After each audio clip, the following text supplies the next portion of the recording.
I suppose the movie critics were a little sniffy about them, and No, 10-year-old me was not listening to the critics. He was eating it all up. So. Look, before I even get started, I just need to say on behalf of like all the Star Wars fans in my generation, welcome back to the franchise.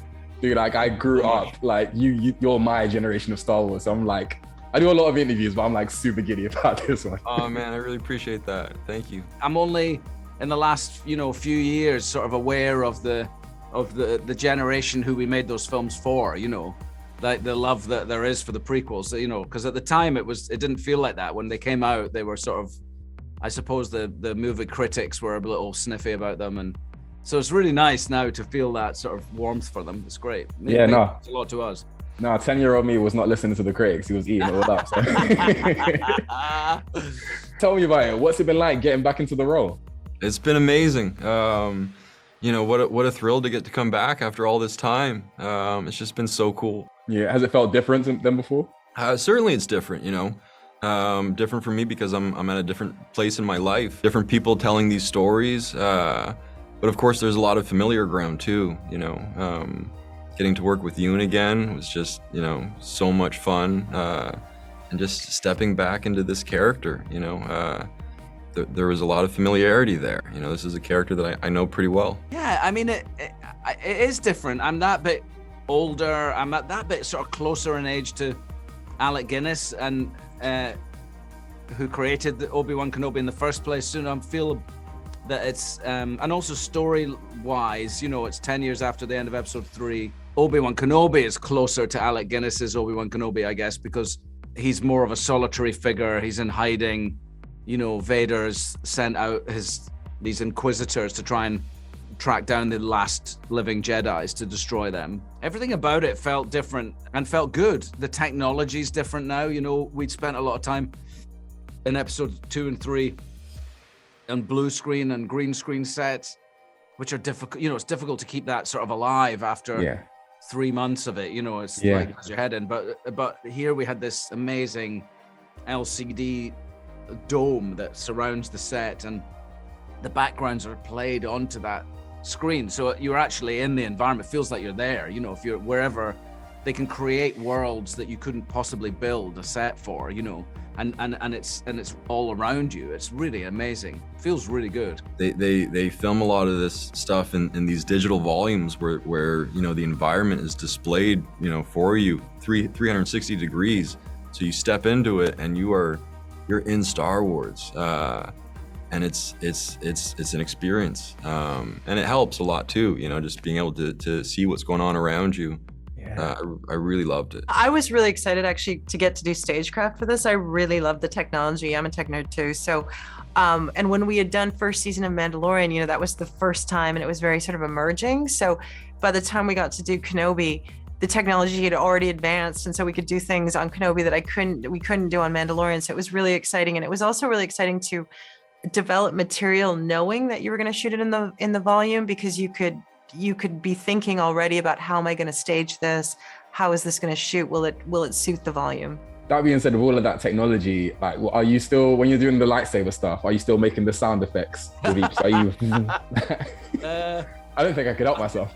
I think I'm probably guilty of doing it now and again, yeah. It's difficult not to do it. I mean, I'm not sure that I ever did it on, during takes, you know what I mean? I think the story is that they used to have to cut the camera because I was doing the noises. It might be true, I can't remember now, but let's just say it was true. Now, one of the first things I noticed in the trailer, honestly, to be like, as soon as I saw your character, my first thought was, this Inquisitor has a really good hairdresser. Because what part of the galaxy are they doing braids like that? What was it like crafting her look? Did you have any input on that? I did. Deborah was really great about allowing me to be a part of the building of who Reva would be. And it was really important to me that when it came to hair, I did what my hair does best. Because if a kid wants to be me for Halloween, I would feel crazy if they were like, oh, I need the wig, Mom. It's like, no, you don't need the wig. You can wear your kinky hair and it'll be enough. But I have enjoyed, I think that's been one of my favorite subsets of Twitter. People talking about Reva's salon experience. No, well, I'm pretty sure there's plenty of low black girls that are thrilled to actually see some more black hair represented that they can kind of like take on in Halloween and stuff. So that's great. In the gap between Revenge of the Sith to now, did you ever think that you'd be reprising this role? Like, did you miss it at all? Yeah, I didn't think I would be coming back. I mean, when we finished doing the prequels, that was, you know, it had a real sense of finality back then. Mm-hmm. You know, I was sort of tasked with playing Anakin Skywalker, and then when we put the helmet on, that was sort of job done. But yeah, man, coming back now and getting to continue with it, it's really been an incredible opportunity.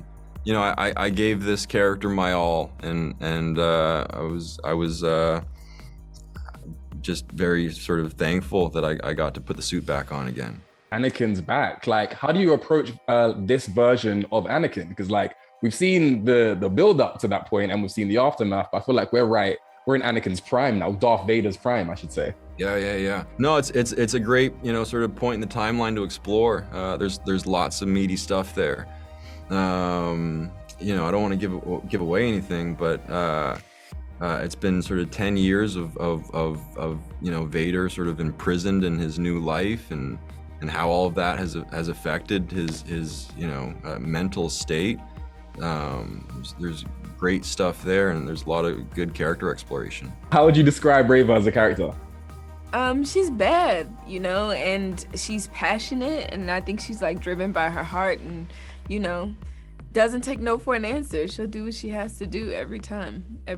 Tell me about the filming process. What was it like working with like Ewan and Hayden? Like these are Star Wars veterans. Oh yeah, they definitely lay the foundation.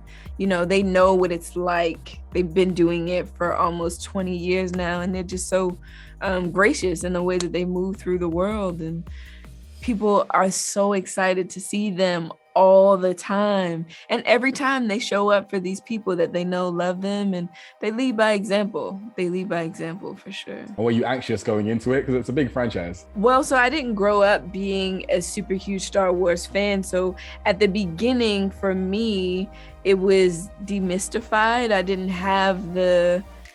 have to fight through a lot of layers to like get to what it was, which I was really grateful for. Whereas now on this side is when the nerves, I think, really start to kick in, because this is foreign territory. The acting I can do, you know. So. Yeah. How has filming Obi-Wan differed from filming Mandalorian? Well, I think the biggest difference for me is that, you know, with Mandalorian, we were in a different time period, and a lot of the characters were new. So there was a lot more freedom creatively, I think, with the characters. Whereas this one, you know, because of the legacy and the canon aspect and being in between two trilogies, there's so much history and so much responsibility that goes with them. So on one hand, you know, there's quite a lot of responsibility that you're trying to live up to with it, but it's also really exciting to get to bring these characters back to life on screen. In terms of the themes and motivations, it looks like we're kind of treading new territory for Obi-Wan and Anakin. What can fans expect kind of from the narrative with this show? Yeah, I think in the biggest terms of the narrative, a lot of what we were looking at is, you know, how did he go from the end of Revenge of the Sith, you know, this warrior that's sort of screaming and all the pain and the agony of the end, to sort of the peace and the calm of Alec Guinness. So in large part, I think for us, what we were trying to do is answer that question. Would you be down to return in other Star Wars related projects? So are you done with Obi-Wan now, or do you think there's still more to explore? No, I've really enjoyed it. I'd love to do it again. I really would. I mean, I'm not contracted to do more, but and nobody's said that there will be more, but I had such a great time on this, and I really enjoyed everything about it, and I feel like it would be nice to do. I'm sure there's still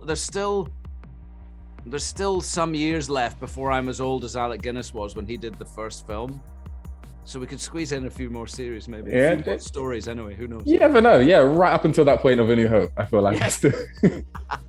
Would you be down to return in like future Star Wars projects or projects outside of Star Wars even? Yeah, absolutely. You know, I love this character, you know, he means a lot to me, and I would be thrilled to get to continue with it.